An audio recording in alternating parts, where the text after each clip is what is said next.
Hello everyone, मैं विनय पांडे और आप देख रहे हैं आपका अपना YouTube channel target botany classes. दोस्तों, इस वीडियो में हम लोग मैथ के क्वेश्चन का प्रैक्टिस करेंगे, ठीक है। और ये मैथ का प्रैक्टिस सेट नंबर 6 है। इससे पहले हम लोग 5 प्रैक्टिस सेट सॉल्व कर चुके हैं और जो लोग अभी तक पिछले प्रैक्टिस सेट को सॉल्व नहीं किए हैं वे लोग जाएँ और जा कर के कहाँ जाएँ भाई, हम आपके अपने यूट्यूब चैनल के प्लेलिस्ट में जाएँ, वहाँ से आप पिछले प्रैक्टिस सेट को सॉल्व करिए, उसके बाद फिर आगे बढ़िए। ओके, देखिए ये सीटेट 7 जुलाई 2024 के लिए बहुत ही इम्पोर्टेंट है भाई, और इसके आगे भी जो सीटेट के एग्ज़ाम होंगे उसके लिए भी इम्पोर्टेंट है, क्योंकि ये प्रीवियस ईयर क्वेश्चन पेपर है। ये इसका कोई एक्सपायरी डेट नहीं है, ठीक है। ये देखिए यहाँ पर लिखा हुआ है PYQ विथ डिटेल सॉल्यूशन। ये प्रीवियस ईयर क्वेश्चन है जो हम लोग प्रैक्टिस करने जा रहे हैं, और प्रीवियस ईयर क्वेश्चन का डिटेल सॉल्यूशन के साथ हम लोग क्वेश्चन का प्रैक्टिस करेंगे, ठीक है। और ये धमाकेदार प्रैक्टिस होने वाला है भाई। और आपको बता दें कि ये पेपर सेकंड वालों के लिए है। जो लोग पेपर फर्स्ट लिए हैं उनके लिए बिल्कुल नहीं है भाई, वो लोग इस वीडियो को मत देखें। ये सिर्फ और सिर्फ पेपर सेकंड वालों के लिए भाई। इसमें मैथ है, मैथ पेडागोजी है। ओके, तो चलिए देर ना करते हुए वीडियो को स्टार्ट करते हैं। देखिए पहला क्वेश्चन है भाई, त्रिभुज DEF और त्रिभुज PQR में यदि PQ बराबर DE और EF बराबर PR और FD बराबर QR हो तो, या QR है तब क्या होगा भाई। चलिए बनाते हैं फिगर और उसके माध्यम से समझते हैं, ठीक है। देखिए फिगर थोड़ा सा देखिए यहाँ पर बनाते हैं भाई।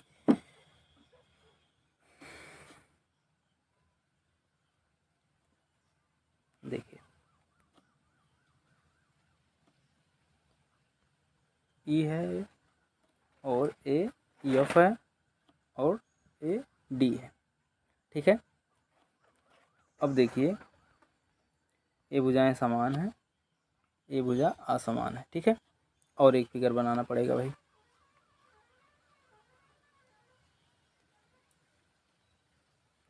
देखिए ये P है और ये Q है, ये R है, ठीक है। ये दोनों भुजाएं समांतर हैं। और अब देखिए एक त्रिभुज की तीनों भुजाएं दूसरे त्रिभुज की तीनों भुजाओं के बराबर हों तो त्रिभुज सर्वांगसम होंगे, ठीक है। इसलिए त्रिभुज DEF, ठीक, त्रिभुज DEF और QPR सर्वांगसम होंगे, ठीक है। देखिए त्रिभुज EFD, ठीक है, त्रिभुज EFD और त्रिभुज PRQ में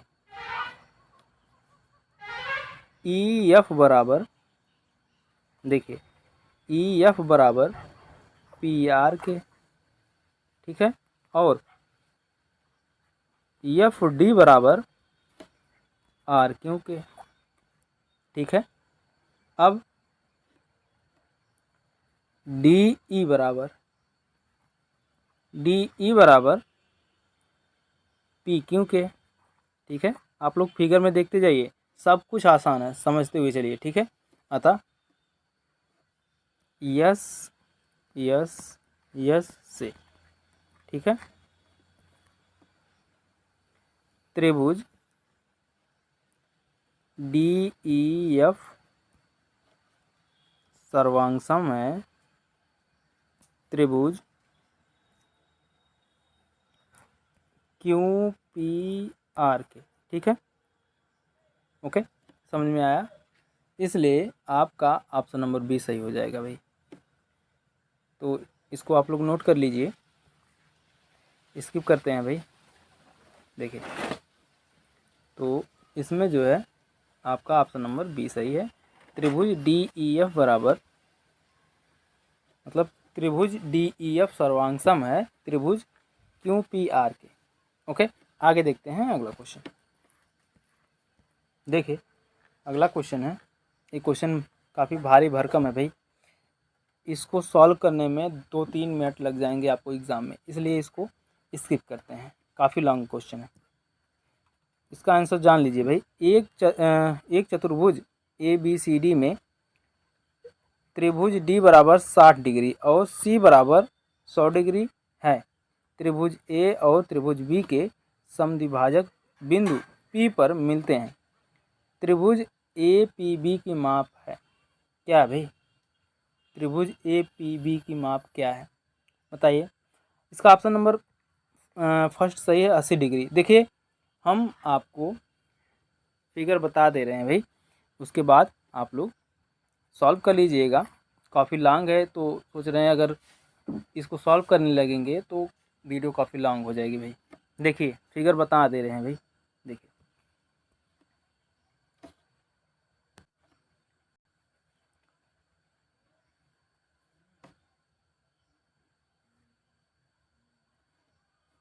एक मिनट भाई फिर से बनाते हैं।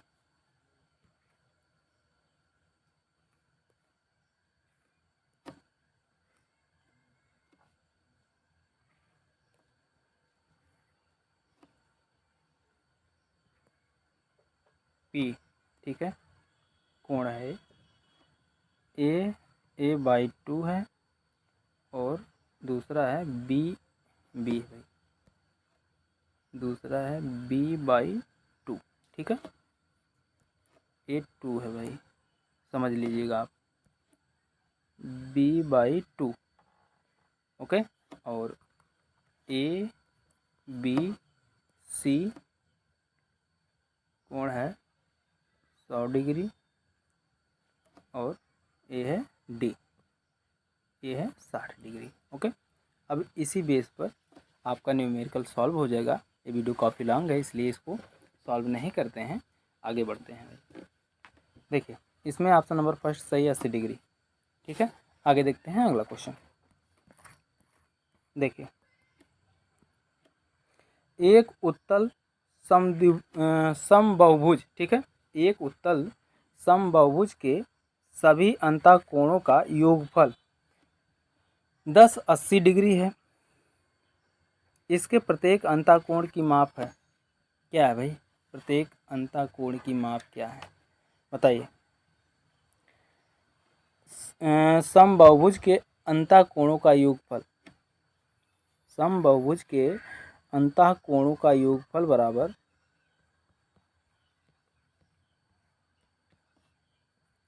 n-2 इंटू 180 डिग्री ठीक है। अब योगफल तो दिया है भाई, योगफल कितना है 10-80 डिग्री ओके, बराबर n-2 इंटू 180 डिग्री ठीक है। उसके बाद फिर देखिए 10-80 बराबर 10-80 डिग्री है भाई, 10-80 बराबर n-2 है ना, तो 180 n ठीक है माइनस 360 ओके, 18 दूनी 36 ठीक है, गुणा हो जाएगा, समझ रहे हैं ना आप लोग। आगे देखते हैं। देखिए यहाँ तक हो गया भाई ना, 10-80 डिग्री बराबर 80 डिग्री n माइनस 360, यहाँ तक हो गया था। अब उसके आगे देखिए 80 10-80 है भाई, एक मिनट, 10-80 डिग्री प्लस 36 ठीक 360 है, ये इधर आ जाएगा और बराबर में हो जाएगा 180 डिग्री n ठीक है। ऊपर डिग्री है भाई, जीरो थोड़ा सा बड़ा बन गया है। अब क्या होगा,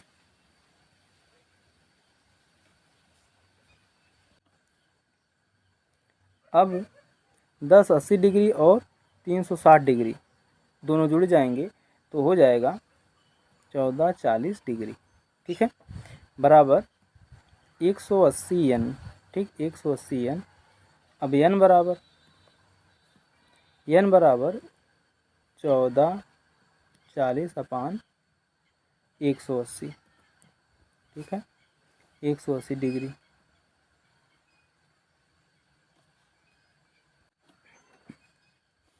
देखिए, शून्य से शून्य कट जाएगा भाई। ठीक है, शून्य से शून्य कट जाएगा, 18 × 144, तो एन बराबर 8 बराबर एन की। ठीक है, इतना आ गया ना। अब एन भुजा के बहुभुज की प्रत्येक अंतःकोण की माप, आगे देखते हैं। देखिए, अतः एन भुजा के बहुभुज की प्रत्येक अंतःकोण की माप बराबर अंतः कोण की माप। ठीक है, कोण की माप बराबर n-2 इंटू 180। एक मिनट भाई,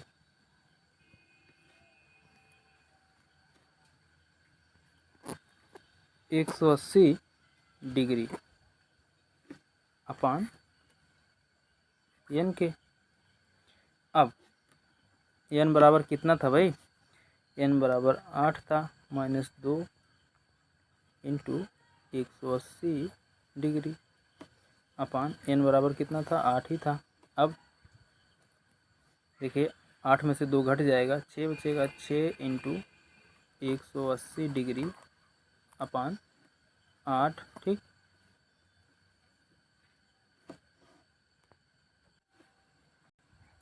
देखिए, 2 चौक 8, 2 तिहाई 6। ठीक है, और 4 × 4, 4 चौक 16, 4 चौक 16, और 16 2 बचा ना, 18 में से मतलब 6 कट गया, 2 बचा, 2 शून्य में चला जाएगा, 20 हो जाएगा। 4 पंचे 20। ठीक है, तो यहाँ पर आ जाएगा आपका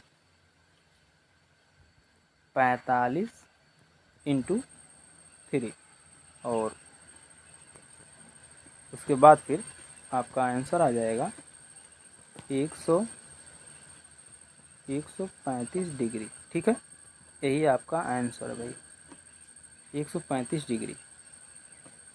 ऑप्शन नंबर बी सही है।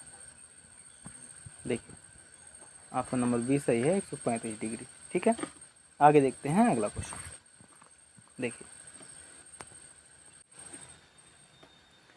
देखिए, अगला क्वेश्चन है, आंकड़ों 4 3 2 2 7 2 2 0 3 4 4 के परिसर बहुलक और माध्यिका का माध्य है।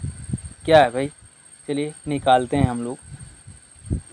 ठीक है, पहले तो काउंट कर लीजिए अंकों की संख्या कितनी है। 1 2 3 4 5 6 7 8 9 10 11। ठीक है, अंकों की संख्या कितनी भाई? 11 है। ठीक है, अब देखते हैं, पहले इसे आरोही क्रम में लिखते हैं भाई, यानी बढ़ते क्रम में। 0 2 2 2 2 3 3 4 4 7। ओके, यानी n बराबर कितने संख्यों की कितनी संख्याएं हैं? 11 थे। ठीक, 11 संख्याएं हैं। अब परिसर निकालना है ना। परिसर बराबर क्या होता है? नोट करते हुए चलिएगा, उच्चतम मान। ठीक है, उच्चतम मान, उच्चतम मान माइनस निम्न मान। ठीक है, निम्न मान। उच्चतम मान कितना है भाई? 7 है। ठीक है, उच्चतम मान 7 है, और निम्नतम मान क्या है? 0 है। ठीक है, -0 बराबर 7 ही आ जाएगा। ठीक है, परिसर आपका निकल कर आ गया। बड़ी संख्या माइनस छोटी संख्या, इस ऐसे भी आप याद रख सकते हैं कि परिसर बराबर बड़ी संख्या माइनस छोटी संख्या, आपका परिसर निकल कर के आ जाएगा। फिर बहुलक, बहुलक मतलब जिन संख्याओं का आवृत्ति बार बार हुई है, मतलब ज़्यादा बार जो संख्याएं आई हैं उन्हें ही बहुलक कहते हैं। तो इसमें देखिए 2 बार 4 बार आए हैं, तो बहुलक, बहुलक बराबर कितना हो जाएगा 2। बहुलक, बहुलक बराबर 2, ठीक है। बहुलकों की संख्या कितनी है 2। अब माध्यिका निकालनी है भाई, देखते हैं आगे। स्किप कर रहे हैं भाई, नोट कर लीजिएगा आप लोग। देखिए अब माध्यिका निकालना है। माध्यिका, माध्यिका बराबर क्या होता है n + 1/2, ठीक है। ये माध्यिका होता है। n बोले ना, n मतलब कितनी संख्याएं हैं, वो n बराबर 11, ठीक है। तो माध्यिका निकालनी है। माध्यिका निकालने के 2 तरीके हैं, ठीक है। पहला तरीका है कि मध्य में कौन है,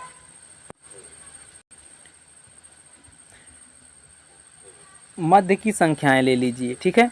मध्य में अगर माध्यिका निकालनी है तो आप लोग ऐसे भी कर सकते हैं कि आपको पहले अंकों को आरोही क्रम में लिख लेना है, उसके बाद फिर मध्य में कौन सी संख्या आ रही है उसी को माध्यिका कहते हैं, ठीक है।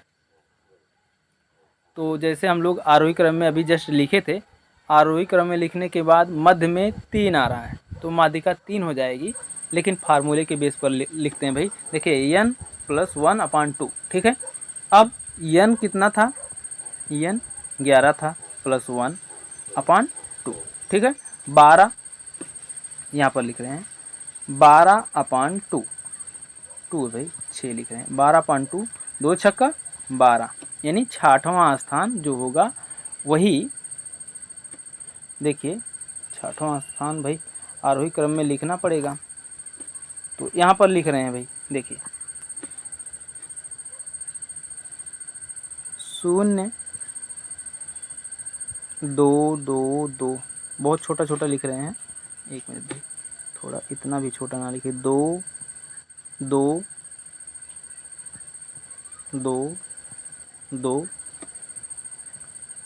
3 3 4 4 4 7, ओके। अब काउंट करिए, 1 2 3 4 5 6, 6वें स्थान पर कौन आ रहा है 3, यही आपकी माध्यिका हो गई, ठीक है।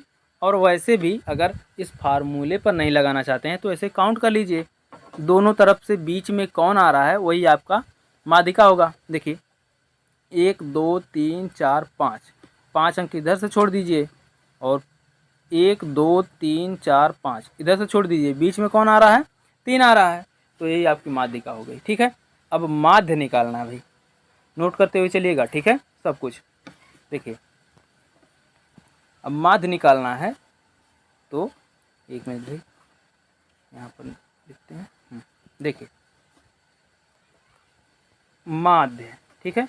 माध्य बराबर क्या होता है परिसर, ठीक है। माध्य बराबर परिसर प्लस बहुलक, बहुलक प्लस माध्यिका, ठीक है। माध्यिका आप लोग समझ लीजिएगा भाई, स्पेस कम पड़ रहा था हमारे लिए, ठीक है। तो माध्य बराबर परिसर प्लस बहुलक प्लस माध्यिका अपन 3, ठीक है 3। तो देखिए परिसर कितना आया था भाई, परिसर 7 आया था, ठीक है। परिसर मतलब बोले तो बड़ी संख्या माइनस छोटी संख्या, बड़ी संख्या में से छोटी संख्या घटा देंगे तो आपका परिसर निकल कर आ जाएगा। तो परिसर 7 आया था, प्लस बहुलक मतलब कौन सी संख्या बार बार उसकी आवृत्ति हुई थी, 2 की ना, तो बहुलक 2 हो गया, प्लस माध्यिका कितना निकाले थे भाई, माध्यिका कितनी थी 3 थी, ठीक है। तो 3 अपॉन 3। अब जोड़ लीजिए, 7 2 9, 9 3 12, ठीक है। 12, एक मिनट भाई, 12 अपॉन 3, 3 चौक 12, ठीक है, 4। यही आपका आंसर आ गया भाई। क्या पूछा है? माध्य पूछा है ना, माध्य आपका हो जाएगा 4, दैट इज आंसर 4। देखिए ऑप्शन नंबर फर्स्ट ही सही है भाई। ओके, आगे देखते हैं अगला क्वेश्चन। देखिए अगला क्वेश्चन है 22 54 135 और 198 का लासा है। क्या भाई? लासा निकालना है, चलिए निकालते हैं। देखिए 22 54 135 और 198, ठीक है, इसका लासा निकालना है। चलिए निकालते हैं हम लोग लासा। देखिए पहले 2 से काटते हैं भाई, 2 1 का नम 2, 2 1 का नम 2, ठीक है। 2 दूना 4, 2 सत्ते 14, ठीक है। और 35 कटेगा नहीं भाई, 35 को ऐसे ही उतार दे रहे हैं। उसके बाद फिर देखिए 2 9 18, 2 9 18, 99 आ गया। अब काटते हैं हम लोग 3 से, ठीक है। 11 तो कटेगा नहीं भाई, 11 वैसे ही आ जाएगा। 3 9 27, उसके बाद 3 चौक 12, 3 पचे 15, 45 आ गया। और 99, 3 त्रिक का 9, 3 त्रिक का 9, ठीक है। अब फिर से 3 से काटते हैं, 11 वैसे ही आ जाएगा भाई। 3 त्रिक का 9, 3 एक का नम 3, 3 पचे 15, 3 एक का नम 3, 3 एक का नम 3, ओके। अब फिर काटते हैं भाई, 3 से ही काटते हैं। देखिए 11 वैसे ही आ जाएगा, 3 एक का नम 3 1, फिर 3 पचे 15, फिर 11 ऐसे ही आ जाएगा। अब इसके बाद फिर देखिए, अब काटते हैं हम लोग 5 से भाई, ठीक है। 5 से काटते हैं तो 11 तो ऐसे ही आ जाएगा, 1 उतर जाएगा, 5 का नम 5, 11। अब एक बार 11 से काट दे रहे हैं भाई, 11 से काट दे रहे हैं, 11 का नम 11, 1 आ गया, फिर 1, फिर 11 का नम 11, ओके। सब के सब कट गए भाई। अब देखिए कहाँ पर इसको लगाएं भाई, देखिए लासा बराबर लासा, लासा बराबर नीचे लिख रहे हैं भाई, 2 गुणे, देखिए 2 गुणे 3 गुणे 3 गुणे 3 गुणे 5 गुणे 11, ओके, इतना हो गया। अब इसको हम लोग लिख सकते हैं, ऐसे भी लिख सकते हैं, 2 गुणे 3 की पावर 3 गुणे 5 गुणे 11, यही आपका आंसर है भाई, ठीक है। यही आपका आंसर है, 2 गुणे 3 की घाते 3 गुणे 5 गुणे 11। चलिए देखते हैं किस में है। आप लोग इसको नोट डाउन कर लीजिए भाई, जल्दी से, जल्दी करिए, ठीक है। स्किप कर रहे हैं अब इसको। देखिए ऑप्शन नंबर सी है, 2 गुणे 3 की घाते 3 गुणे 5 गुणे 11, ठीक है। आगे देखते हैं अगला क्वेश्चन। देखिए अगला क्वेश्चन है, निम्नलिखित में से कौन सा कथन सही है? सही कथन पहचानना है भाई, ठीक है।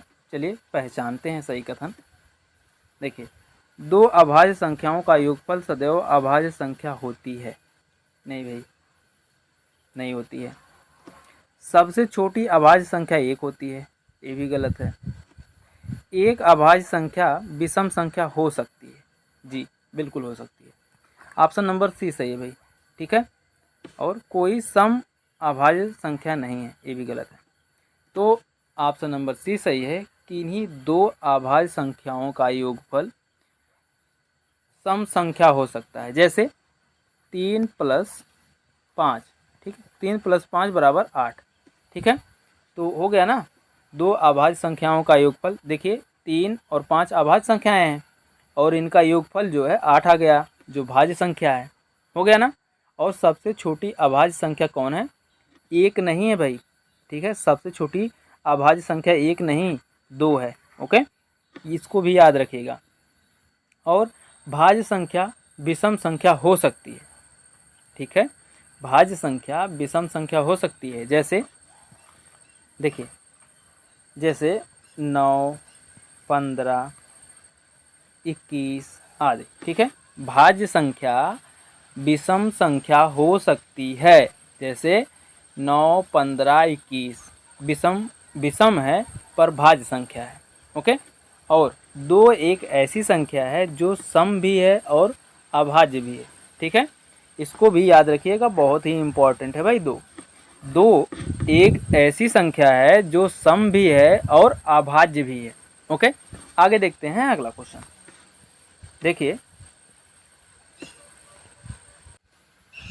देखिए अगला क्वेश्चन है, -7 और -3 के बीच स्थित पूर्णांकों का गुणनफल है।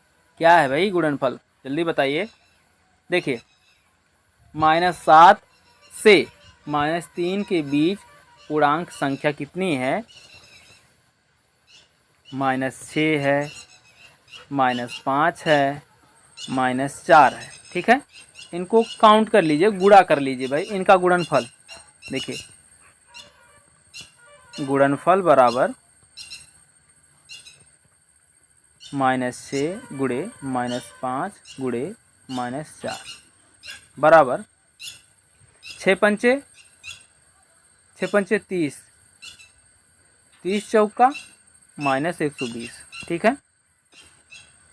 ऑप्शन नंबर सी सही है, -120 answer is A correct answer, ठीक है। आगे देखते हैं अगला क्वेश्चन। देखिए अगला क्वेश्चन है, 1 + 11/10 + 11/100 + 111/1000 + 111/10,000 का मान है। क्या है भाई मान? चलिए देखते हैं। देखिए, बहुत ही इजी क्वेश्चन है भाई। देखिए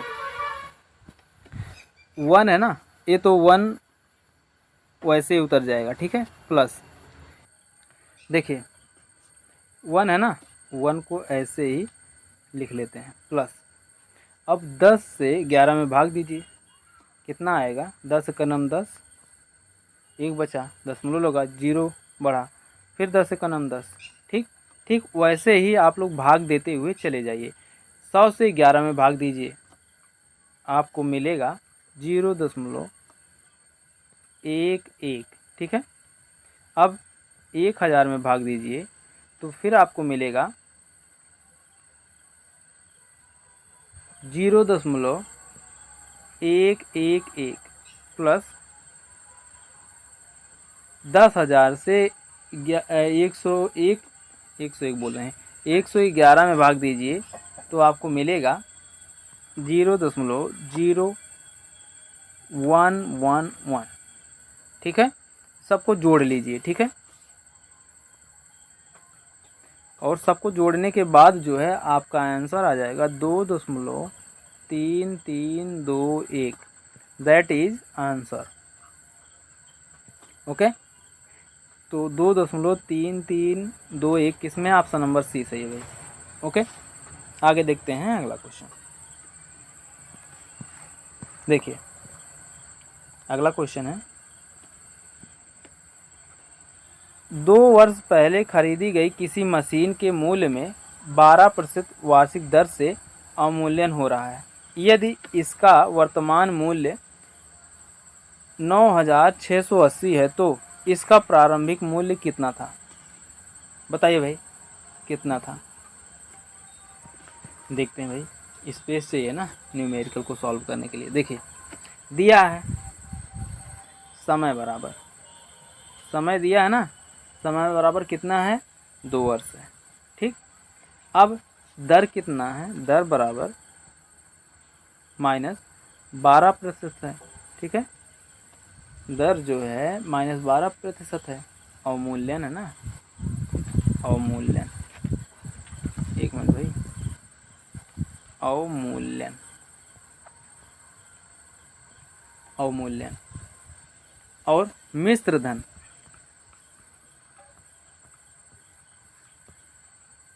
मिश्र धन बराबर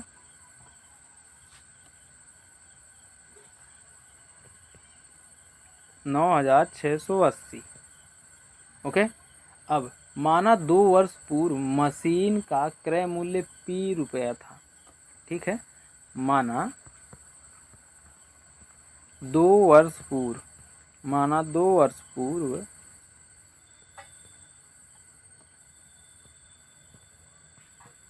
मशीन, ठीक है, माना 2 वर्ष पूर्व मशीन का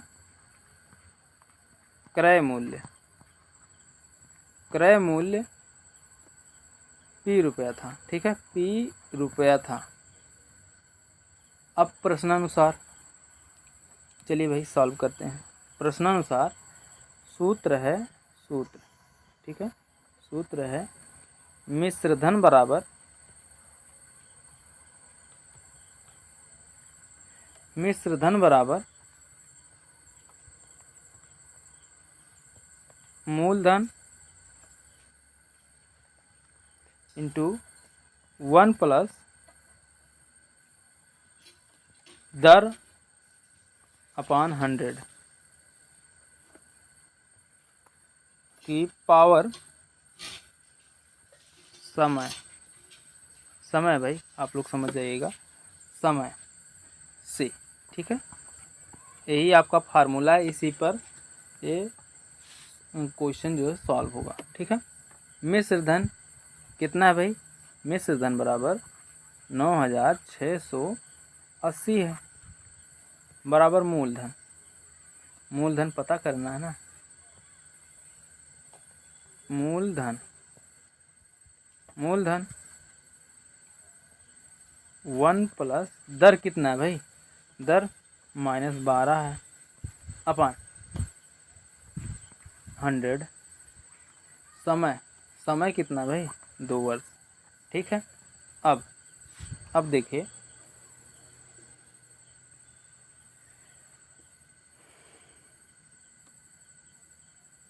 देखिए 9,680 बराबर क्रय मूल्य या मूलधन बराबर, क्रय मूल्य या मूलधन P है ना, क्रय मूल्य हमने कितना क्या माना है, P माना है, ₹P। अब इसके बाद देखिए 1 माइनस 12/100 पावर 2, पावर 2 नहीं है, समय है भाई, 2 वर्ष समय है, जो पावर के रूप में है वो समय है। अब क्या होगा, देखिए आगे देखते हैं। अब इसके बाद फिर देखिए कितना हो गया था हमारा, 9,680 बराबर क्रय मूल्य इंटू 1 माइनस 12/100 और समय 2 वर्ष, इतना हो गया था। अब देखिए 9,680 क्रय मूल्य, अब जो है 100 जो है ना ऊपर चला जाएगा, तो हो जाएगा आपका 100 माइनस 12/100। ओके, एक मिनट भाई, 100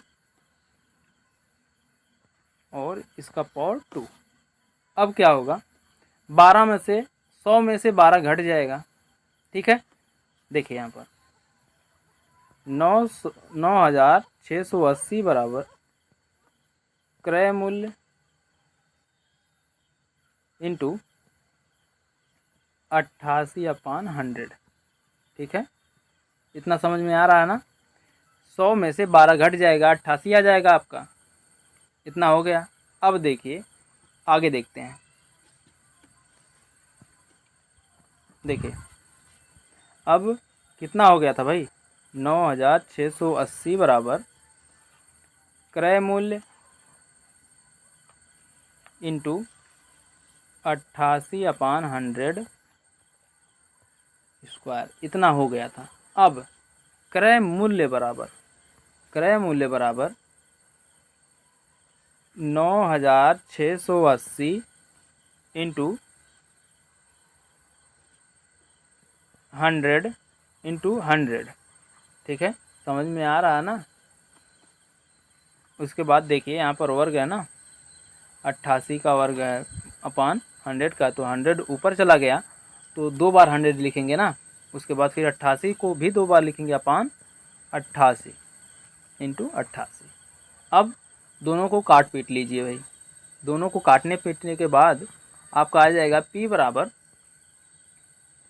12,500, ठीक है, 12,500 रुपये। देखिए काट पीट इसलिए नहीं रहे हैं क्योंकि टाइम का ड्यूरेशन काफ़ी लॉन्ग हो जाएगा और वीडियो ज़्यादा लंबी चली जाएगी, तो उम्मीद करते हैं आप लोग काट लेंगे, ठीक है, मतलब डिवाइड कर लेंगे आप लोग इनका। इसलिए थोड़ा सा भाई शॉर्ट फॉर्म में ही कोशिश करते हैं सॉल्व करने का, क्योंकि समय बहुत ही इम्पोर्टेंट है भाई, समय बचाना चाहिए, ठीक है। तो आपका आ गया 12,500 रुपये। अतः 2 वर्ष पूर्व खरीदी गई मशीन का क्रय मूल्य 12,500 रुपये था। Okay, that is answer. आगे देखते हैं। देखिए आपका ऑप्शन नंबर सी सही है, 12,500, ठीक है। आगे देखते हैं अगला क्वेश्चन। देखिए अगला क्वेश्चन है, एक मानचित्र में पैमाना यानी स्केल 1:3 इंटू 10⁶ मानचित्र में 2 नगर 9 सेंटीमीटर की दूरी पर हैं। नगरों के बीच वास्तविक दूरी किलोमीटर में ज्ञात करना है भाई। चलिए ज्ञात करते हैं। देखिए स्पेस थोड़ा मिल जाएगा भाई। देखिए माना वास्तविक दूरी, माना वास्तविक दूरी, माना वास्तविक दूरी बराबर y के, ठीक है। अब 2 नगरों के बीच की दूरी, 2 नगरों के बीच की दूरी, एक मिनट भाई, 2 नगरों के बीच की दूरी बराबर x, ठीक है। अब 1:3 इंटू 10⁶ बराबर x कैपिटल है भाई, ये इसको कैपिटल बना लीजिएगा दोनों को, ठीक है। y और x दोनों कैपिटल हैं, x/y। ओके, अब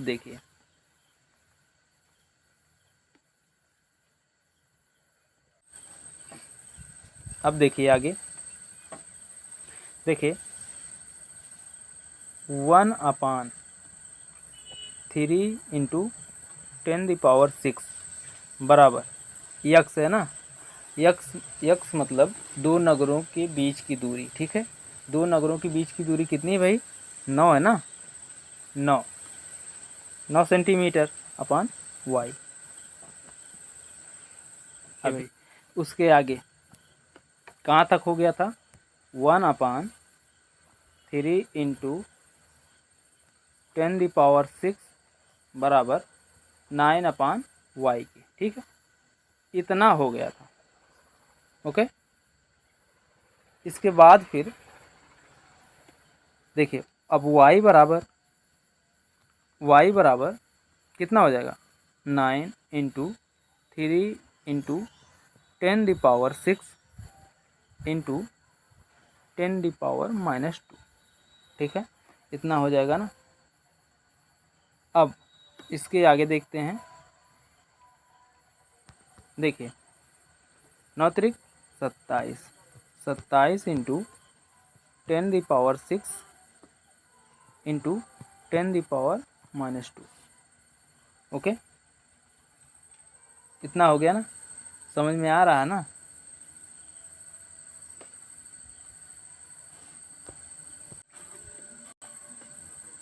आगे देखते हैं। देखिए बराबर 27 इंटू, देखिए घात जो है दोनों का घट जाएगा तो आ जाएगा 10 की घात 4, ठीक है, 10 की घात 4 आ जाएगा। अब क्या करना है, आगे देखते हैं। देखिए ये जो समझ में आ रहा है ना आप लोगों को, 10 की पावर 2 कहाँ से आया। पहले भाई सेंटीमीटर में था, उसको मीटर में बदला गया। अब मीटर को किलोमीटर में बदलना है भाई, ठीक है। ए वाई बराबर 27 इंटू 10 की पावर तो नहीं दिख रहा, लग रहा है भाई, जैसे लग रहा है 104। तो देखिए पावर लिख बना रहे हैं भाई 10⁴, ओके। मीटर है, अब मीटर को किलोमीटर में बनाना है तो जाहिर सी बात है 1000 से गुणा करने पड़ेगा, ठीक है। अब देखिए आगे, y बराबर 270 इंटू 1000/1000 किलोमीटर, ठीक है। किलोमीटर मतलब 1000 से 1000 कट जाएगा, आपको बच जाएगा y बराबर 270 किलोमीटर, ठीक है। यही आपका आंसर हो जाएगा, आपका आंसर नंबर बी सही हो जाएगा, ओके। आगे देखते हैं अगला क्वेश्चन। देखिए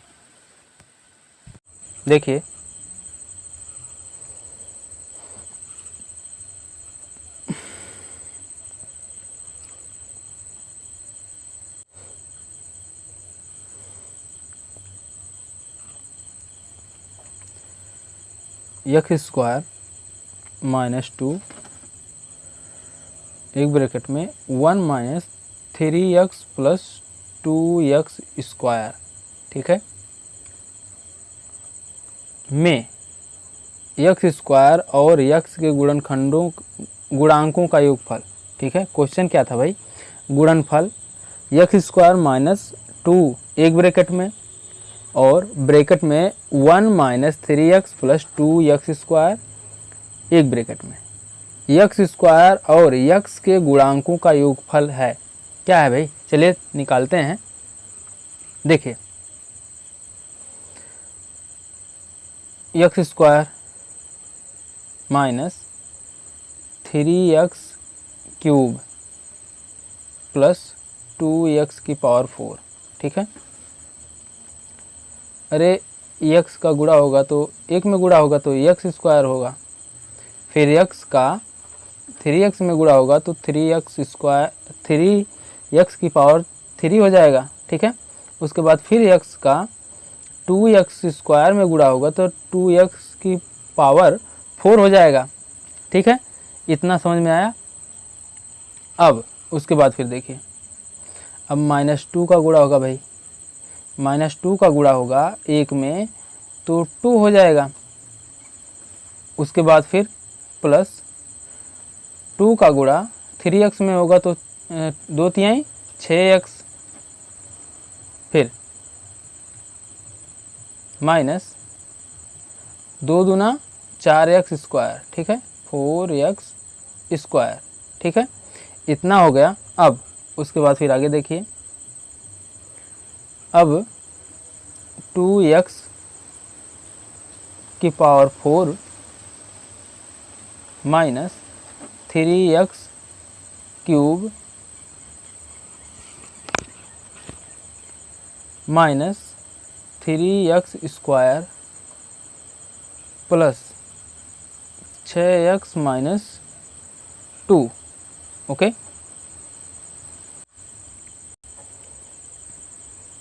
अब x² का गुणांक,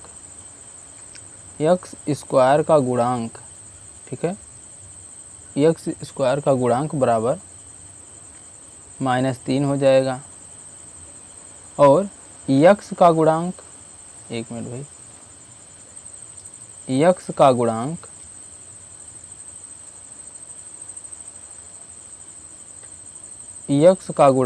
ठीक है, यक्स का गुणांक बराबर 6 हो जाएगा।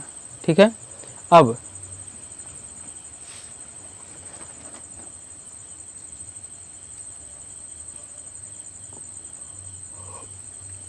आगे देखिए, यहाँ पर लिख दे रहे हैं भाई,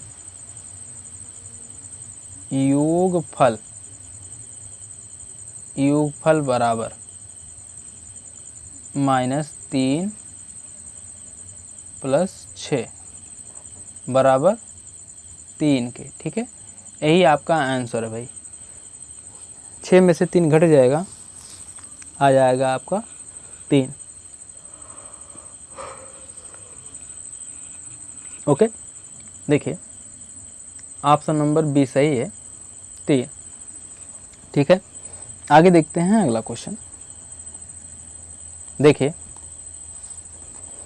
राष्ट्रीय पाठ्यचर्या की रूपरेखा यानी एनसीएफ 2005 के अनुसार विद्यालय पाठ्यचर्या में गणित के अध्यापन का लक्ष्य होना चाहिए कि बच्चे प्रभावशाली गणित सीखें। प्रभावशाली गणित का अर्थ है क्या है भाई? गणित का अर्थ, प्रभावशाली गणित का क्या अर्थ है बताइए? सीखी गई गणितीय तकनीकों को समझकर उनका विनियोजित उचित उपयोग करना, या फिर गणितीय खेलों और पहेलियों को हल करना, या फिर गणित की प्रयोगशाला में ज्यामितीय प्रमेयों की जांच करना, या फिर गणितीय कार्य पद्धतियों और परिकलन प्रक्रियाओं यानी एल्गोरिथम का ज्ञान। बताइए भाई, इनमें से कौन सा ऑप्शन सही है? जल्दी बताइए। ऑप्शन नंबर फर्स्ट सही है। एनसीएफ 2005 के अनुसार गणित अध्यापन का लक्ष्य होना चाहिए कि बच्चे प्रभावशाली गणित सीखें तथा वे उसे समझकर उसका उचित प्रयोग करना सीखें। ओके, आगे देखते हैं अगला क्वेश्चन। देखिए, गणितीय उपकरण उल्लेख करते हैं, किसका उल्लेख करते हैं भाई? गणितीय उपकरण किसका उल्लेख करते हैं बताइए, जल्दी बताइए। गणितीय उपकरण किसका उल्लेख करते हैं? परिकलन यंत्र, कैलकुलेटर, रेखक रूलर, नापने वाला फीता, टेप, चांदा यानी कोण मापक, प्रकार, कंपास इत्यादि। बताइए भाई। या फिर सूत्र और संप्रत्ययों पर आधारित चार्ट, ग्राफ पेपर, बिंदु सीट इत्यादि, या फिर सभी प्रकार की सामग्री जिसमें समाविष्ट हैं भाषा, लिखित संकेत, अर्थपूर्ण निर्देश जो कि उद्देश्य को स्थापित कर सके, या फिर भौतिक पदार्थ जैसे जियो यानी ज्यामिति बोर्ड और त्रिविम यानी 3D मॉडल, घनीय छड़े इत्यादि। बताइए भाई, इनमें से कौन सा ऑप्शन सही है? जल्दी बताइए। क्वेश्चन नंबर 103 है, ऑप्शन नंबर थर्ड सही है।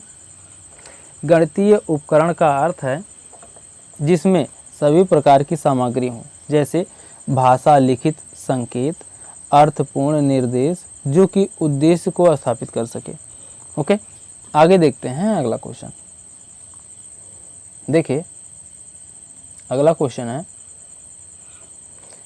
कक्षा 6 की इकाई। ठीक है, कक्षा 6 की इकाई चतुर्भुजों को समझाना। कक्षा 6 की इकाई चतुर्भुजों को समझाना में चतुर्भुज के कोण योग गुणधर्म से संबंधित मुख्य परिणाम कागज मोड़ने की क्रियाकलाप द्वारा परिचित कराए गए हैं और उसके पश्चात इन गुणधर्मों पर आधारित अभ्यास दिए गए हैं।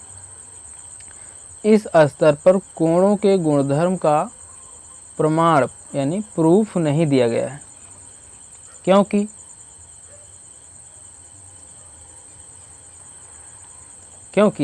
कक्षा 6 के विद्यार्थी इस समय वैन हिले के किस स्तर पर हैं? बताइए भाई। स्तर 2 अनौपचारिक निगमन, या फिर स्तर फर्स्ट विश्लेषण, या फिर स्तर थर्ड निगमन, या फिर स्तर 0 मानसिक चित्रण। बताइए भाई इनमें से कौन सा ऑप्शन सही है, जल्दी बताइए। ऑप्शन नंबर फर्स्ट सही है, स्तर 2 अनौपचारिक निगमन। ठीक है, वैन हिले के अनुसार विद्यार्थियों को स्तर 2 पर कागज को मोड़कर उसके गुणधर्म को समझाना है, क्योंकि इस स्तर पर विद्यार्थी जो भी देखता है, ठीक है, क्योंकि इस स्तर पर विद्यार्थी जो भी देखता है उसे वह उसी प्रकार से समझ लेता है। ओके, आगे देखते हैं अगला क्वेश्चन। देखिए अगला क्वेश्चन है, विद्यालयों में प्रसिद्ध गणितज्ञ श्रीनिवास रामानुजन के जन्म की जयंती की स्मृति पर सीबीएसई ने गणित वीक यानी गणित सप्ताह मनाने की घोषणा की। गणित का अर्थ है क्या भाई, गणित का अर्थ क्या है?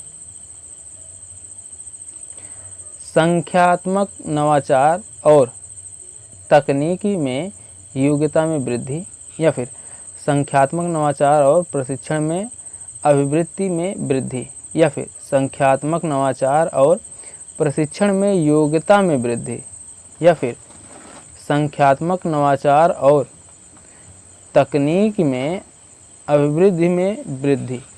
बताइए भाई इनमें से कौन सा ऑप्शन सही है, जल्दी बताइए। ऑप्शन नंबर बी सही है, संख्यात्मक नवाचार और प्रशिक्षण में अभिवृत्ति में वृद्धि। ओके, आगे देखते हैं अगला क्वेश्चन। देखिए, एक शिक्षार्थी किसी विशेष आधार पर छांटने में, ठीक है, एक शिक्षार्थी किसी विशेष आधार पर छांटने में, पैटर्नों को पहचानने में, समस्या और आकृतियों को नई परिस्थितियों में जानना, समय बताना और मापन में परेशानी दर्शाता है। उसको निम्न में से किस समस्या के साथ डिस्कैलकुलिया हो सकता है? बताइए भाई। भाषा प्रयोग, दृश्य स्मरण, या फिर दृश्य गत्यात्मक मोटर संबंध समन्वय, या फिर स्थानिक दृश्य स्थानिक कौशल। बताइए भाई इनमें से कौन सा ऑप्शन सही है, जल्दी बताइए। क्वेश्चन नंबर 6 है, ऑप्शन नंबर डी सही है, दृश्य स्थानिक कौशल। ठीक है, दृश्य शिक्षार्थी दृश्य स्थानिक कौशल के साथ डिस्कैलकुलिया नामक विकार से ग्रसित है। ठीक है, शिक्षार्थी दृश्य स्थानिक कौशल के साथ डिस्कैलकुलिया नामक विकार से ग्रसित है। दृश्य स्थानिक कौशल के अंतर्गत दृश्य पहचानना एवं विशेष स्थानिक समझ आता है। अतः प्रश्नगत समस्याओं में विशेष आधार पर छांटना, पैटर्नों को पहचानना, आकृतियों को नई परिस्थितियों में जानने की समस्या दृश्य स्थानिक कौशल में विकार दर्शाती है, तथा संख्या, समय बताना एवं मापन में परेशानी होना डिस्कैलकुलिया नामक विकास को दर्शाता है। डिस्कैलकुलिया गणना से संबंधित विकार है। ओके, आगे देखते हैं अगला क्वेश्चन। देखिए अगला क्वेश्चन है, कक्षा 6 की पाठ्यपुस्तक से निम्नलिखित प्रश्न को पढ़िए। पूर्णांकों का ऐसा युग्म लिखिए जिसका योगफल एक ऋणात्मक पूर्णांक है। उपरोक्त प्रश्न उल्लेख करता है। क्या उल्लेख करता है भाई? चिंतनपूर्ण प्रश्न, बहु विषयी प्रश्न, या फिर बंद अंत वाले प्रश्न, या फिर खुले अंत वाले प्रश्न। बताइए भाई इनमें से कौन सा ऑप्शन सही है?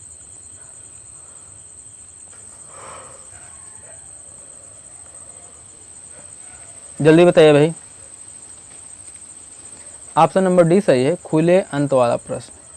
ठीक है, पूर्णांकों का एक ऐसा युग्म लिखिए जिसका योगफल एक ऋणात्मक पूर्णांक है। इस तरह के प्रश्न खुले अंत वाले प्रश्न कहलाते हैं। खुले अंत वाले प्रश्न में वे होते हैं जिनका अनेक उत्तर संभव है। इस प्रश्न के भी अनेक उत्तर संभव है, जैसे समस्याओं का युग्म बनाना। ठीक है,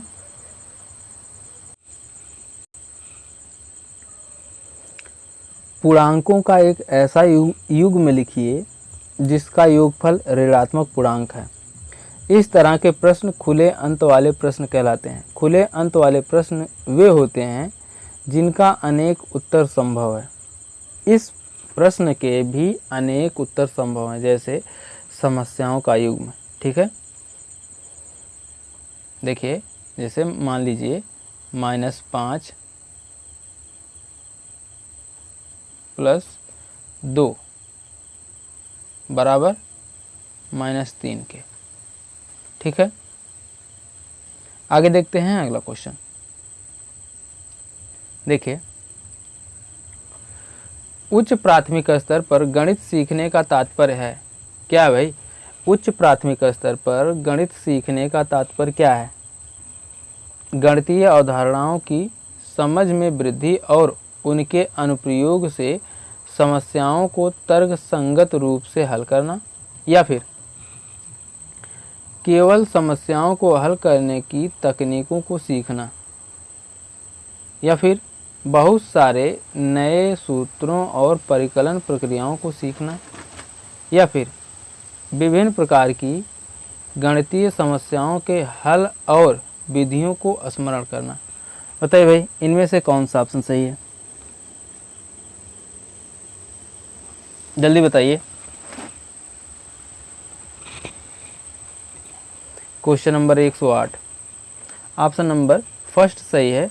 उच्च प्राथमिक स्तर पर गणित सीखने का तात्पर्य कि गणितीय अवधारणाओं की समझ में वृद्धि और उनके अनुप्रयोग से समस्याओं को तर्कसंगत रूप से हल करना। ओके, आगे देखते हैं अगला क्वेश्चन। देखिए, कक्षा में गणित की भाषा विकसित करने के लिए 4 चरण इस क्रम में हैं। किस क्रम में है भाई, बताइए कौन सा क्रम सही है? प्रतिदिन की भाषा, ठीक है। गणितीय पारिस्थितिकी की भाषा, ठीक है। गणित की समस्याओं को हल करने की भाषा और प्रतीकात्मक भाषा। बताइए भाई, इनमें से कौन सा ऑप्शन सही है? जल्दी बताइए। ऑप्शन नंबर फर्स्ट ही सही है भाई, ठीक है, और ऑप्शन पढ़ने की ज़रूरत ही नहीं। ऑप्शन नंबर फर्स्ट सही है। गणित की भाषा को विकसित करने के लिए 4 चरण निम्न प्रकार के होंगे। पहला है प्रतिदिन की भाषा, दूसरा है गणितीय परिस्थिति की भाषा, और तीसरा है गणित की समस्याओं को हल करने की भाषा, और चौथा है प्रतीकात्मक भाषा। ओके, आगे देखते हैं अगला क्वेश्चन। देखिए,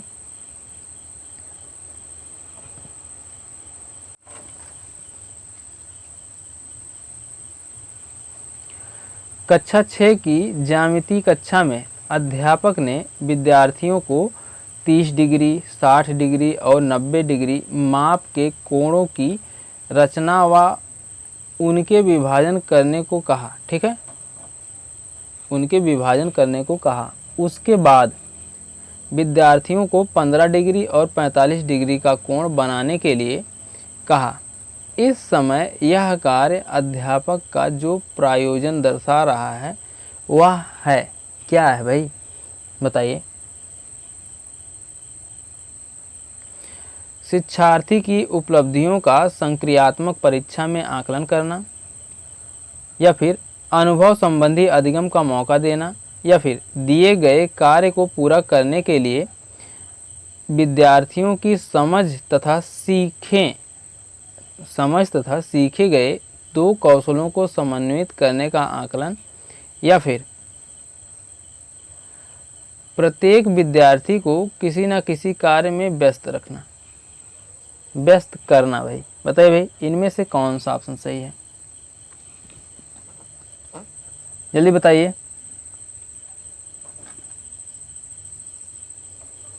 ऑप्शन नंबर सी सही है। कक्षा 6 की ज्यामिति कक्षा में अध्यापक ने विद्यार्थियों को 30 डिग्री, 60 डिग्री, 90 डिग्री माप के कोणों की रचना व उनके विभाजन करने को कहा। ठीक है। उसके बाद विद्यार्थियों को 15 डिग्री व 45 डिग्री का कोण बनाने के लिए कहा गया। यह कार्य अध्यापक का यह प्रयोजन दर्शा रहा है कि अध्यापक ने विद्यार्थियों को जिन दो कौशलों को सिखाया है उन कौशलों की समझ और उनका आकलन विद्यार्थियों ने किया है या नहीं। ओके, आगे देखते हैं अगला क्वेश्चन। देखिए, पाठचर्या रूपरेखा में गणित शिक्षा का स्थान दो महत्वों पर है। कौन कौन से दो महत्वों पर भाई बताइए।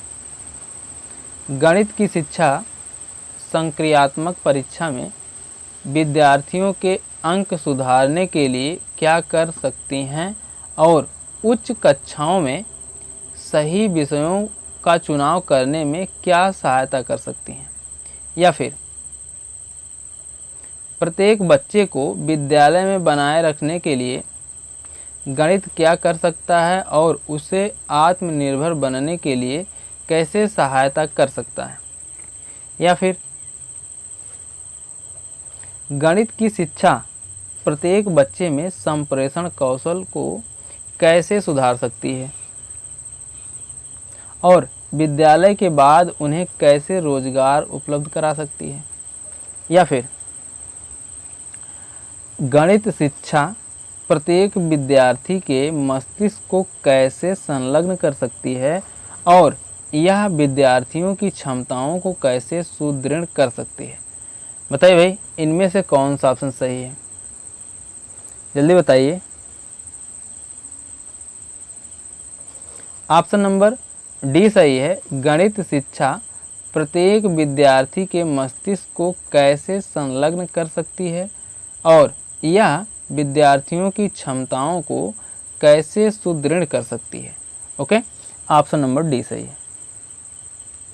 पाठचर्या की रूपरेखा में गणित शिक्षा का स्थान महत्वपूर्ण तथ्यों पर है। गणित शिक्षा प्रत्येक विद्यार्थी के मस्तिष्क को कैसे संलग्न कर सकती है और यह विद्यार्थियों की क्षमताओं को कैसे सुदृढ़ कर सकती है। ओके, आगे देखते हैं अगला क्वेश्चन। देखिए, अगला क्वेश्चन है, इसमें भाई स्पेस ही नहीं है, क्वेश्चन सॉल्व करना है, सवाल है भाई। चलिए देखते हैं। देखिए, दो बेलनों के आधारों की त्रिज्या में 2:3 का अनुपात है और उसकी लंबाई में 5:3 का अनुपात है। उनके आयतनों में अनुपात होगा। क्या अनुपात होगा भाई? देखिए भाई, इसमें स्पेस नहीं है, इसी में थोड़ा थोड़ा करके लिखते हैं। देखिए, बेलन के त्रिज्याओं का अनुपात, बेलन की त्रिज्याओं का अनुपात, ठीक है, R1 अनुपाते R2, ठीक है, R1 अनुपाते R2 बराबर 2:3 के, ठीक है, ये हो गया। और ऊंचाई का अनुपात, ऊंचाई, ठीक है, ऊंचाई का अनुपात बराबर H1 अनुपाते H2 बराबर 5:3, ठीक है, यहाँ पर दिया है। इतना हो गया, स्किप करते हैं भाई। अब देखिए, अब पहले बेलन का आयतन, ठीक है, पहले बेलन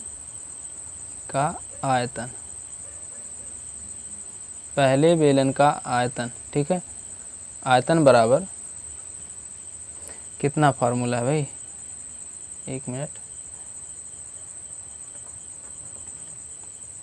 पहले बेलन यानी V1 पहले बेलन का आयतन बराबर पाई आर स्क्वायर 1H1।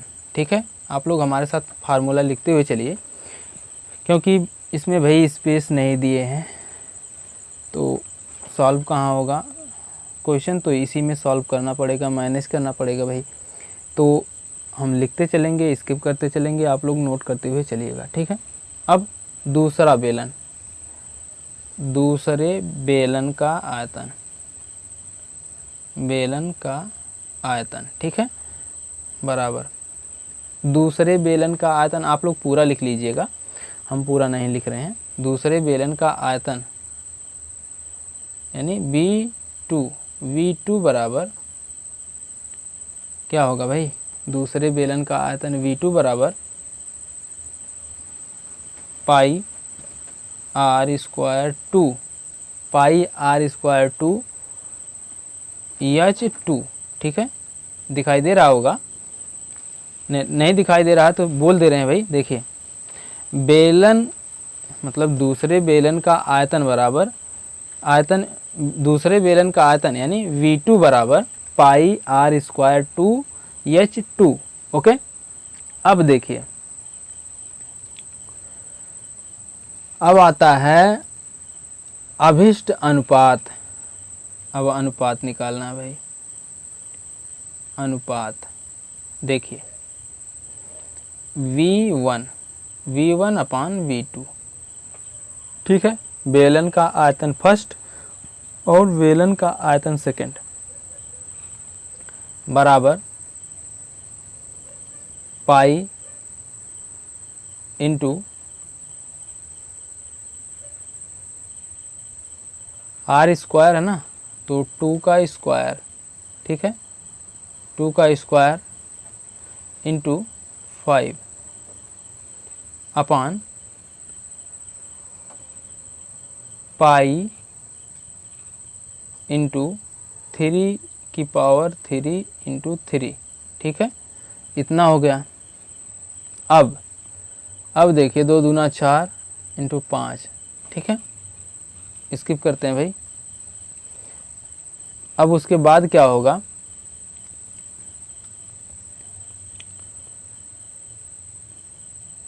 क्या था भाई, V1 अपान V2 बराबर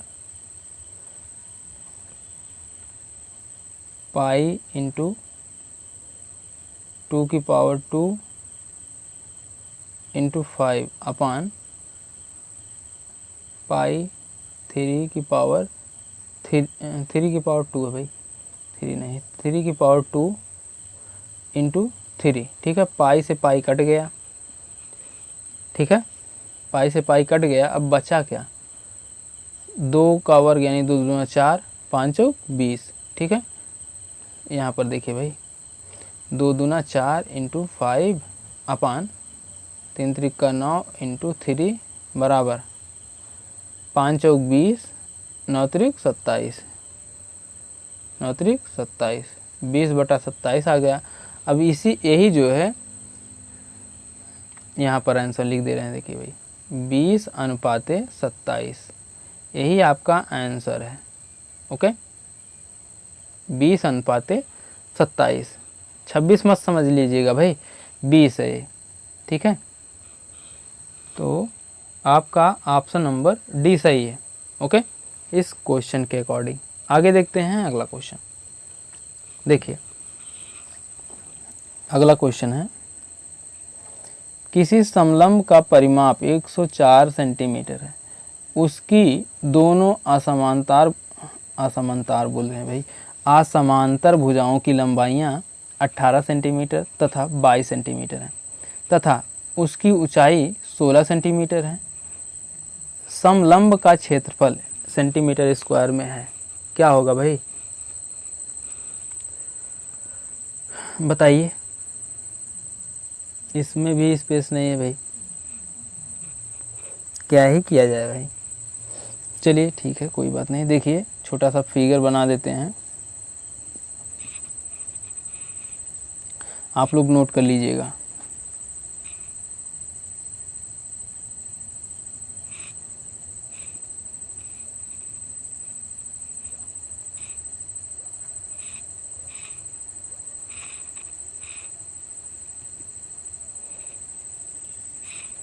देखिए डी है समांतर भुजा है और ए है ई है और ए डी के बीच में 18 सेंटीमीटर, ए ई के बीच में 16 सेंटीमीटर, ठीक है।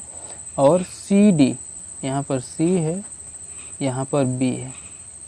अब यहाँ पर 22 सेंटीमीटर, ठीक, 22 सेंटीमीटर। अब देखिए, अब छोटा सा यहीं पर स्पेस है भाई, इसी में सब करेंगे। समलंब चतुर्भुज ए बी सी डी में ए बी, आप फिगर को देखते हुए चलिएगा। समलंब चतुर्भुज में ए बी सी डी में ए बी भुजा समांतर भुजा है बी सी के, ठीक है। ए बी भुजा समांतर भुजा है बी सी के तथा ए डी भुजा समांतर है बी सी के। चित्र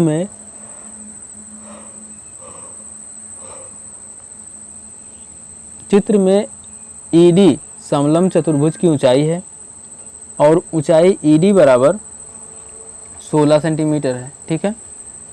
ऊंचाई ईडी बराबर 16 सेंटीमीटर है, ठीक है। दिया है समलंब चतुर्भुज का परिमाप, आप लोग नोट करते हुए चलिएगा भाई। समलंब चतुर्भुज का परिमाप बराबर समांतर भुजाओं का योगफल और असमांतर भुजाओं का योग, ठीक है। समलंब चतुर्भुज का परिमाप बराबर समांतर भुजाओं का योग प्लस असमांतर भुजाओं का योग, ओके। अब उसके बाद 104 बराबर समांतर भुजाओं का योग, ठीक है।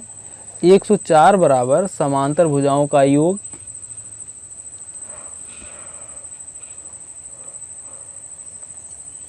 देखिए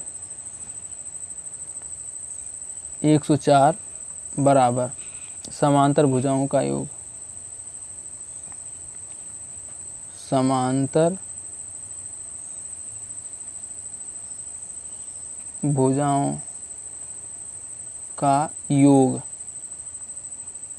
समांतर भुजाओं का योग भाई, प्लस 18 प्लस 22, ओके।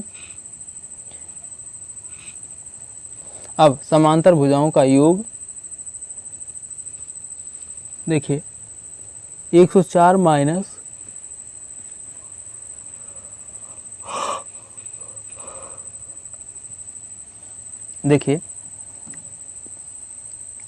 104 माइनस समांतर भुजाओं का योग, यहाँ पर लिख रहे हैं भाई समांतर भुजाओं का योग 104 माइनस 40, ठीक है, बराबर 64 के, ओके। अब समलंब चतुर्भुज का क्षेत्रफल बराबर कितना होता है, फार्मूला नोट डाउन करिए। समलंब चतुर्भुज का क्षेत्रफल, ठीक है, समलंब चतुर्भुज का क्षेत्रफल बराबर 1/2 समांतर भुजाओं का योग इंटू मतलब गुणे ऊंचाई, ठीक है। और अब 1/2 1/2 64 इंटू 16, ठीक है, बराबर देखिए 2 अट्ठे 16, अब बचा कितना 64 इंटू 8, ओके। 64 अट्ठे 512 गुणा हो जाएगा 512 सेंटीमीटर स्क्वायर, ठीक है। सेंटीमीटर स्क्वायर आपका यही आंसर आ गया 512, ठीक है। ऑप्शन नंबर सी सही है। आगे देखते हैं अगला क्वेश्चन। देखिए अगला क्वेश्चन काफ़ी भारी भरकम है भाई, ये भी फिर भी हम लोग सॉल्व करते हैं। देखिए पढ़ते हैं भाई। 4x square plus Y square plus 14x minus 7y minus 4xy plus 12 गुणनखंडों में से एक गुणनखंड है। कौन सा गुणनखंड है भाई? देखिए चलिए अब सॉल्व करते हैं, यहाँ पर भरपूर मिलेगा स्पेस। देखिए 4x² plus y² plus 4x minus 7y minus 4xy 12 ठीक है, इतना है। अब 4x² ठीक है प्लस y² प्लस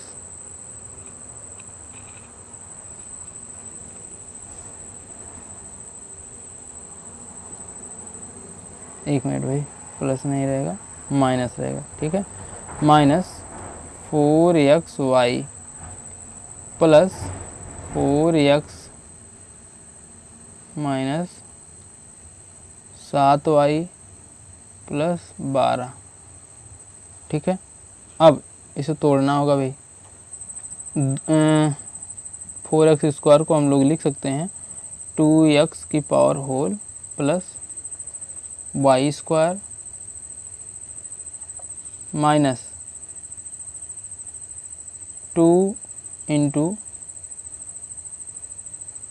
2xy ठीक है plus 14x minus 7y plus 12 ठीक है, इतना हो गया। समझ में आ रहा है ना आप लोगों को? उम्मीद करते हैं समझ में आ रहा होगा भाई। देखिए 2x माइनस वाई का whole square plus 14x minus 7y plus 12 ठीक है, इतना हो गया। अब देखिए आगे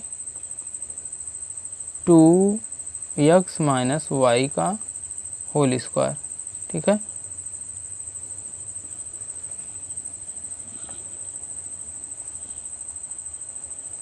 माइनस 16 प्लस 14x ठीक है, 16 plus 14x minus 7y plus 28 okay.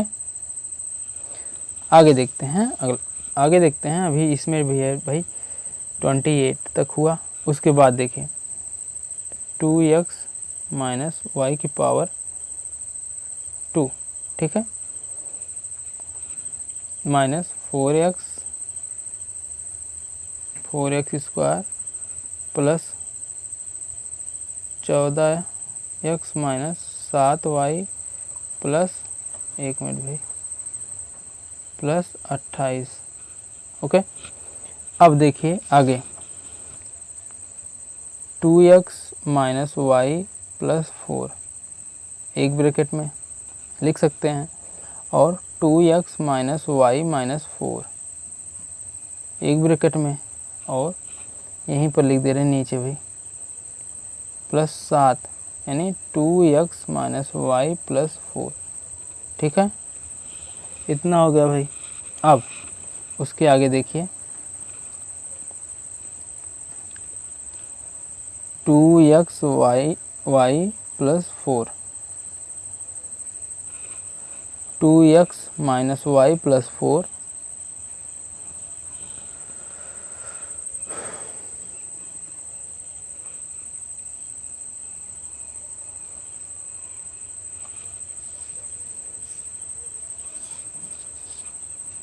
2x minus Y plus 4 एक ब्रैकेट में और एक ब्रैकेट में 2x माइनस वाई माइनस 4 एक ब्रैकेट में प्लस 7 कॉमन ले लेंगे, बचेगा कितना 2x माइनस वाई प्लस 4 ठीक है, इतना हो गया। अब आगे देखते हैं भाई। देखिए 2x माइनस वाई प्लस 4 ठीक है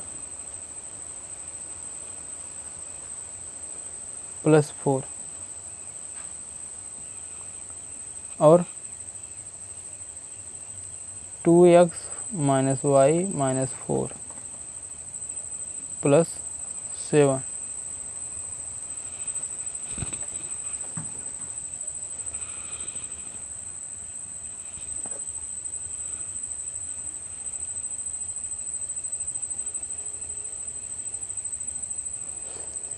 इसके आगे बताइए भाई क्या होगा।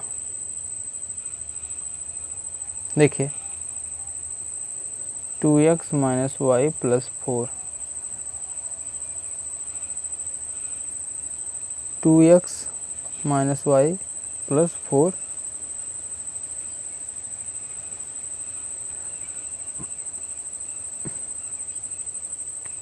2x माइनस वाई 4 प्लस 7, यही ना। अब देखिए आगे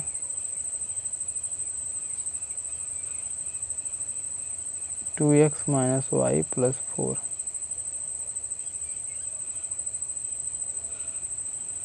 और 2x माइनस वाई प्लस 3, यही ना। तो इस क्वेश्चन के अकॉर्डिंग ऑप्शन नंबर डी सही हो जाएगा आपका।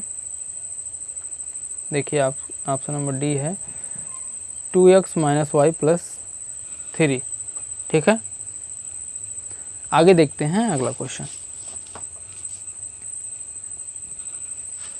देखिए किसी ठोस घन के प्रत्येक भुजा में 150% की वृद्धि की जाए तो इसके पृष्ठ क्षेत्रफल में हुई प्रतिशत वृद्धि है, क्या है भाई बताइए।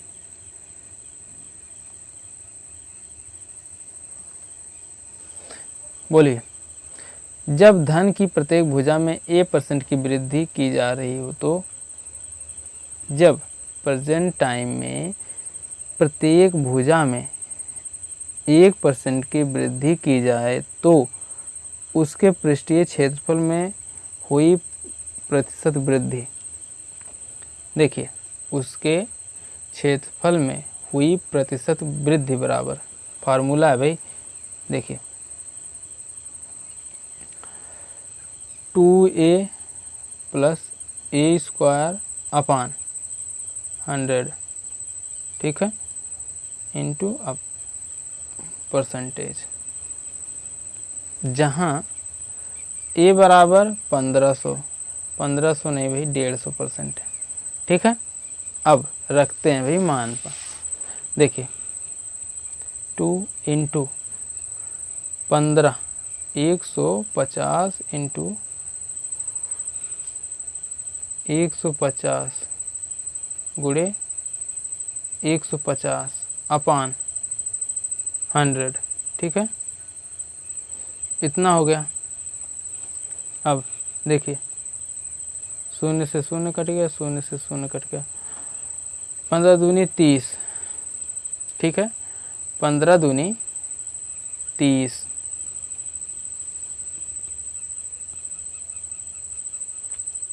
30 यानी 300 प्लस 15 में 225, ओके। अब इन दोनों को जोड़ लीजिए,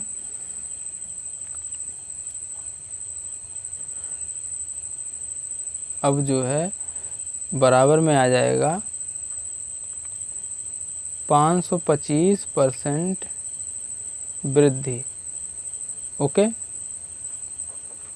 वृद्धि। आगे देखते हैं अगला क्वेश्चन 525, ठीक है, ऑप्शन नंबर फर्स्ट ही सही है भाई। आगे देखते हैं अगला क्वेश्चन। देखिए अगला क्वेश्चन है, वह सबसे छोटी संख्या 893304 में जोड़ने पर एक महत्वपूर्ण वर्ग प्राप्त हो, निम्न है, कौन सा वर्ग है भाई। 521, 1612 या फिर 1042 महत्वपूर्ण 1945, ओके।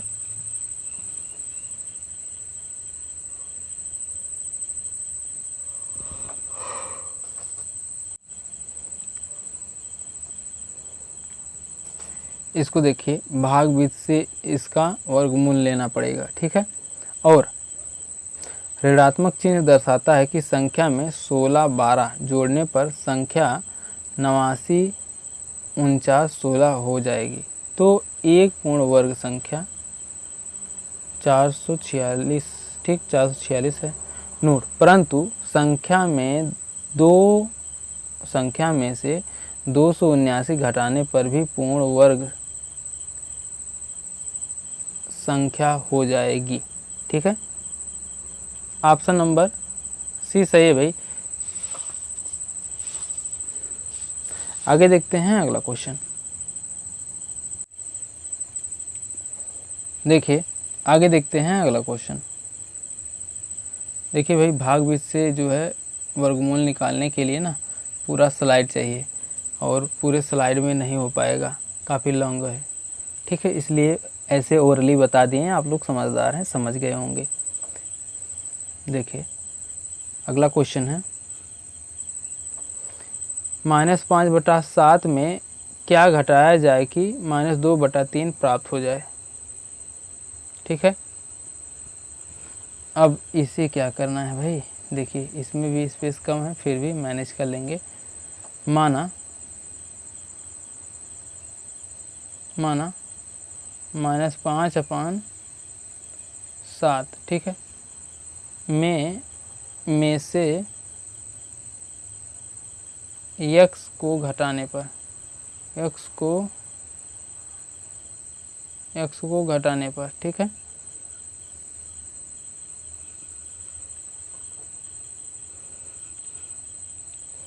और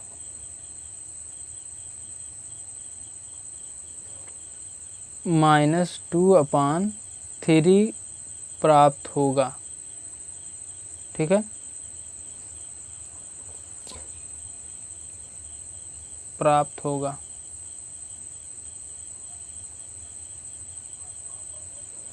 आगे देखते हैं प्रश्नानुसार। देखिए -5/7 इन, एक मिनट भाई, -x बराबर -2/3, यही है ना, 5 × 15, 7 दूनी 14। ठीक है, ले लीजिए भाई पक्षांतर। देखिए x बराबर -5/7 इंटू 2/3। ठीक है, अब देखिए 5 × 15 यहाँ पर लिख दे रहे हैं भाई, 5 × 15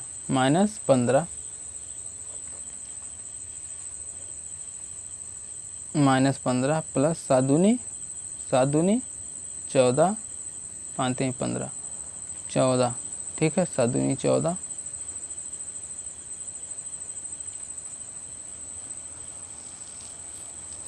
अपान 7 × 21। ठीक है, 7 × 21। अब क्या होगा,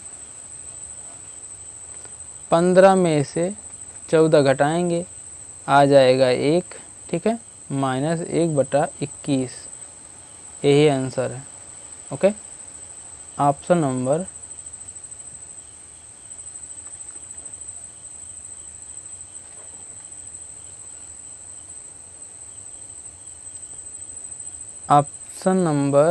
बी सही है, -1/2 × 11। ओके, आगे देखते हैं अगला क्वेश्चन। देखिए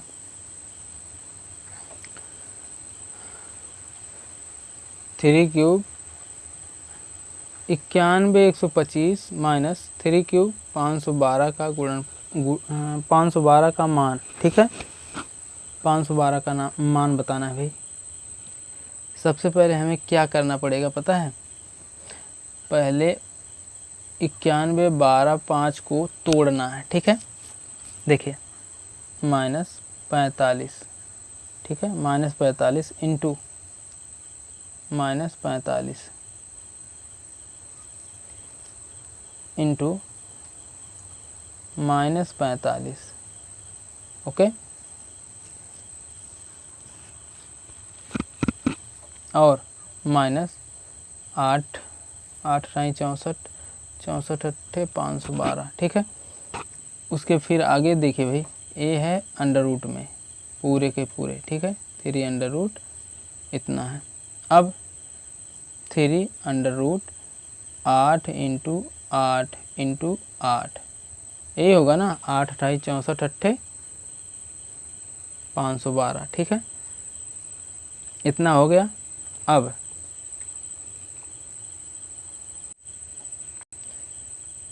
देखिए अंडर रूट हटेगा तो एक ही 45 बचेगा ना, और इसमें से एक ही 8 बचेगा।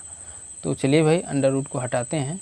तो अंडर रूट हटा तो -45, ठीक है, -45, फिर -8 बचेगा भाई, -8 बराबर 53 के। ओके,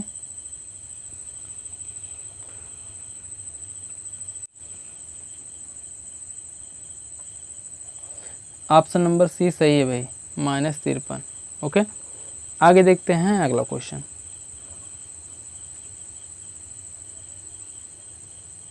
देखिए 0.000440 भाई, ठीक है, 0.401278 को मानक रूप में k इंटू 10⁻n द्वारा व्यक्त किया जाता है।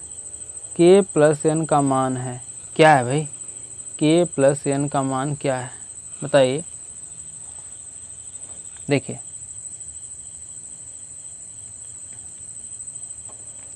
0.00001278 बराबर 1278 गुणे 10 की पावर 2 2 4 2 6 2 8, 10 की पावर 8, ठीक है, 10 की पावर -8। अब उसके बाद फिर देखिए 1.278 इंटू 10⁵ अब उसके आगे देखिए k बराबर 1.27 है भाई, ठीक है, 78 बराबर n बराबर -5 के। ओके, अब क्या होगा, k प्लस n बराबर 1.278 -5 के, ठीक है, बराबर आपका आ जाएगा, आपका कितना आएगा भाई बताइए, घटा करके बताइए। आपका आ जाएगा 3.722, यही आपका आंसर है भाई, ठीक है, यही आपका आंसर है। ऑप्शन नंबर सी सही है। आगे देखते हैं। देखिए अगला क्वेश्चन है, देखिए ए बोल रहे हैं भाई, y के मान जिससे 4 अंकों वाली संख्या 51y3 9 से विभाज्य हो, निम्न में से है कौन है भाई, अनुमान से लगा सकते हैं भाई, 0 या 9, ठीक है, कोई संख्या 9 से पूर्णतः विभाजित होगी यदि दी गई संख्या के अंकों का योग 9 से विभाज्य हो, ठीक है, अतः संख्या 51y3 संख्या के अंकों का योग 1 प्लस बोले हैं भाई 5 + 1 + y + 3 बराबर 9 + y। संख्या 9 से तभी विभाज्य होगी यदि y बराबर 0 या 9 को, इसलिए विकल्प सही है। ओके, ऑप्शन नंबर बी सही है भाई। तो दोस्तों ये तो थे मैथ के 30 महत्वपूर्ण प्रैक्टिस सेट, और आप लोग कमेंट करके बताइए कि आप लोगों का कितना प्रैक्टिस सेट सॉल्व हो पाया है, और ज़ोरों शोरों से प्रैक्टिस सेट सॉल्व करना स्टार्ट कर दीजिए। ओके, तो वीडियो कैसी लगी कमेंट करके ज़रूर बताइएगा। मिलते हैं नेक्स्ट वीडियो में, तब तक के लिए जय हिंद, जय भारत, वंदे मातरम।